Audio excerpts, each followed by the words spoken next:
श्री कृष्णा। आज हमारी तीसरी वीडियो है। पहले हमने बताया था आपको स्टार्टिंग में हमने कुछ भगवान श्री कृष्ण के एक स्तोत्र है, तो वो हमने आपको बताया था पहली वीडियो में, वो आप देख सकते हैं अगर नहीं देखी है। दूसरी वीडियो में हमने गीता की महिमा के बारे में बताया, आप उसको देख सकते हैं कि गीता की महिमा क्या है। और आज हमारी तीसरी वीडियो में हम बताने जा रहे हैं गीता का खास लक्ष्य। तो गीता किस लक्ष्य से बनाई गई है, आज हम उसके बारे में जानेंगे। तो मैं आपका स्वागत करती हूँ हमारे डिवाइन ब्लेसिंग्स चैनल पर। आप हमारे चैनल को सब्सक्राइब कर सकते हैं ऐसी और वीडियोस को देखने के लिए। वीडियो शेयर कर सकते हैं अपने माता पिता को, अगर आप चाहते हैं वो सुने, श्रीमद् भगवद गीता के बारे में जाने, तो उनको शेयर कीजिए। अपने बहन भाई को शेयर कीजिए, दोस्तों में शेयर कीजिए, जिससे कि श्रीमद् भगवद गीता का ज्ञान आप सब तक आप पहुँचा सके और आप तक भी पहुँचे। तो मैं आप तक पहुंचा रही हूँ, आप बाकी अपने दोस्तों में पहुंचा सकते हैं। जहाँ पर आपका इच्छा होती है कि आपको लगता है कि आपको शेयर करना चाहिए, तो तुरंत आप शेयर कीजिएगा। चलिए हम पढ़ते हैं गीता का खास लक्ष्य। आप सुनिए, मैं पढ़ती हूँ। गीता किसी वाद को लेकर नहीं चली है, अर्थात द्वैत, अद्वैत, विशिष्ट द्वैत, द्वैताद्वैत, विशुद्ध द्वैत, अचिंत्य भेदाभेद आदि किसी भी वाद को किसी एक संप्रदाय के किसी एक सिद्धांत को लेकर नहीं चली है। गीता का मुख्य लक्ष्य यह है कि मनुष्य किसी भी वाद, मत, सिद्धांत को मानने वाला क्यों ना हो, उसका प्रत्येक परिस्थिति में कल्याण हो जाए। गीता का मुख्य लक्ष्य है कि मनुष्य किसी भी वाद, मत, सिद्धांत को मानने वाला क्यों ना हो, उसका प्रत्येक परिस्थिति में कल्याण हो जाए। वह किसी भी परिस्थिति में परमात्मा प्राप्ति से वंचित न रहे, क्योंकि जीव मात्र का मनुष्य योनि में जन्म केवल अपने कल्याण के लिए ही हुआ है। संसार में ऐसी कोई भी परिस्थिति नहीं है जिसमें मनुष्य का कल्याण ना हो सकता हो, कारण कि परमात्मा तत्व प्रत्येक परिस्थिति में समान रूप से विद्यमान है। अतः साधक के सामने कोई भी और कैसी भी परिस्थिति आए, उसका केवल सदुपयोग करना है। सदुपयोग करने का अर्थ है दुखदायी परिस्थिति आने पर सुख की इच्छा त्याग करना, और सुखदायी परिस्थिति आने पर सुख भोग का तथा वह बनी रहे ऐसी इच्छा का त्याग करना, और उसको दूसरों की सेवा में लगाना। इस प्रकार सदुपयोग करने से मनुष्य दुखदायी और सुखदायी दोनों परिस्थितियों से ऊंचा उठ जाता है, अर्थात उसका कल्याण हो जाता है। सृष्टि से पूर्व परमात्मा में एक ही अनेक रूपों में हो जाऊं, ऐसा संकल्प हुआ। इस संकल्प से एक ही परमात्मा प्रेम वृद्धि की लीला के लिए प्रेम का आदान प्रदान करने के लिए स्वयं ही श्री कृष्ण और श्री राधा जी इन दो रूपों में प्रकट हो गए। इन दोनों ने परस्पर लीला करने के लिए एक खेल रचा। एक खेल के लिए प्रभु के संकल्प से अनंत जीवों की, जो कि अनादिकाल से थे, और खेल के पदार्थों, शरीर आदि की सृष्टि हुई। खेल तभी होता है जब दोनों तरफ से खिलाड़ी स्वतंत्र हो, इसलिए भगवान ने जीवों को स्वतंत्रता प्रदान की। उस खेल में श्री जी का तो केवल भगवान की तरफ ही आकर्षण रहा, खेल में उनसे भूल नहीं हुई।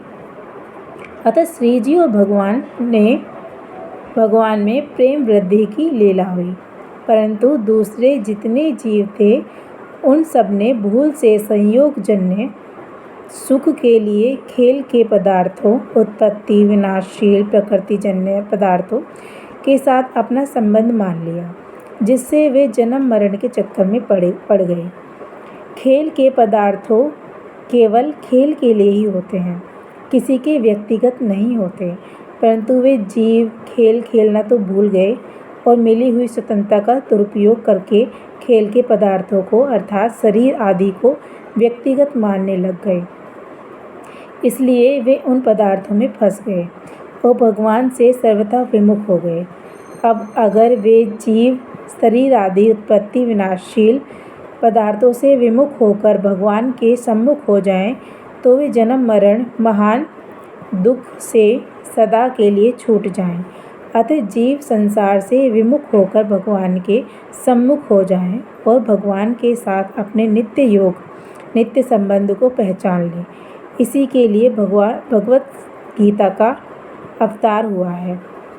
तो ये आज मैंने बताया आपको गीता का खास लक्ष्य। मैं आपको छोटी सी और इसमें स्टोरी ऐड करना चाह रही हूँ, जो कि मुझे इसमें पढ़ते वक्त में पता लगी है, महसूस हुई है।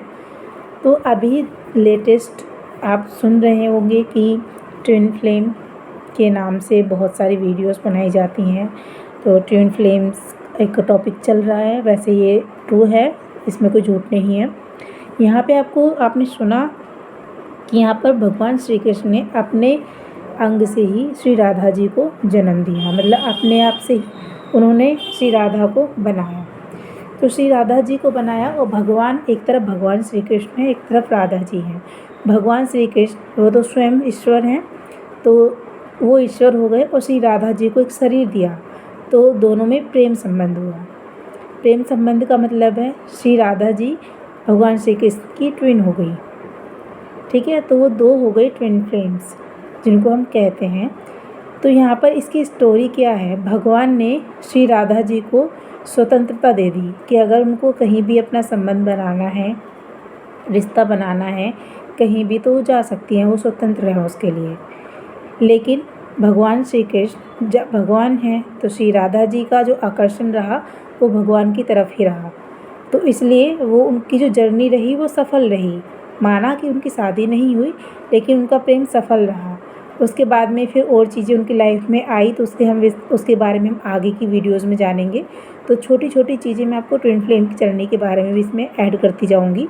तो आप इसके बारे में भी जानना चाहते हैं तो कंटिन्यू हमारे इस चैनल को सब्सक्राइब कर सकते हैं, लाइक कर सकते हैं, शेयर कर सकते हैं।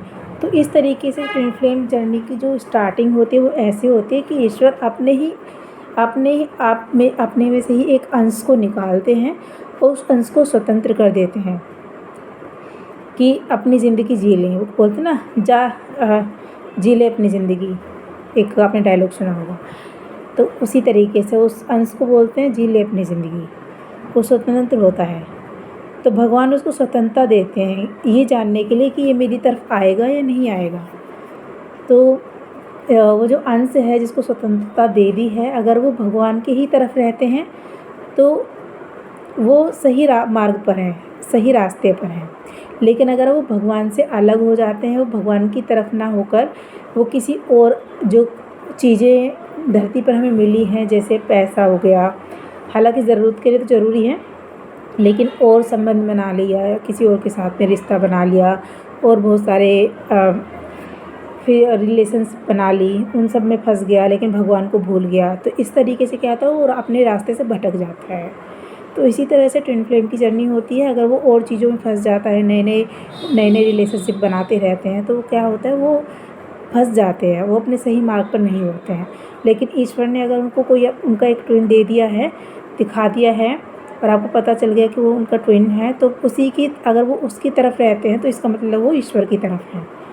और ईश्वर की तरफ क्या, वो तो आपको सिर्फ दिखाया गया है, वो एक शरीर के रूप में उसको दिया गया है, लेकिन रहना तो आपको ईश्वर की तरफ है ना। तो अगर आप ईश्वर की शरण में नहीं रहते हैं, आप ईश्वर की साइड नहीं चलते हैं, तो आप गलत रास्ते पर हैं।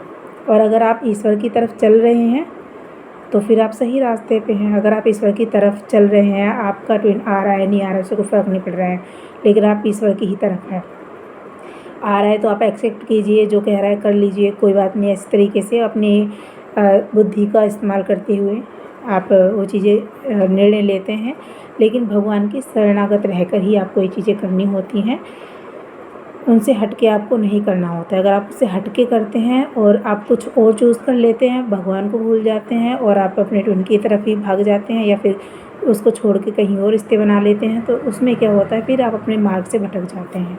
तो इस तरीके से ये जर्नी होती है, जो कि मैंने बस छोटा सा एक पॉइंट बताया, 1% ही बताया है। इसके बारे में जानने के लिए बहुत सारी चीज़ें हैं, तो मैं आपको यहाँ पे इतना डीपली तो नहीं बताऊँगी। अगर आप में से कोई ऐसा इंसान है जो इस जर्नी में है, तो फिर आप कमेंट सेक्शन में मुझे बता सकते हैं, और अगर आपको इसके बारे में जानना है तो मैं इसके रिलेटेड भी वीडियोस आपको दे दूँगी बनाकर। सो आज के लिए इतना ही। आज की इस वीडियो में हमने आपको बताया है गीता का खास लक्ष्य गीता में ही ट्विन फ्लेम जर्नी का रहस्य भी छुपा है। तो अगर आपको जानना है, सही मार्ग पर रहना है, तो आप हमारे साथ में कंटिन्यू रह सकते हैं, कंटिन्यू कर सकते हैं। हमारे चैनल को सब्सक्राइब कर सकते हैं और हमारी वीडियोस बाकी की देख सकते हैं। So thank you. अगर आपने हमारे चैनल को सब्सक्राइब किया है उसके लिए थैंक यू। वीडियोस लाइक करते हैं तो उनके लिए भी थैंक यू, और अगर आपने शेयर भी किया है तो उसके लिए मैं थैंक यू करती हूँ एक बार और। Thank you. जय श्री कृष्ण।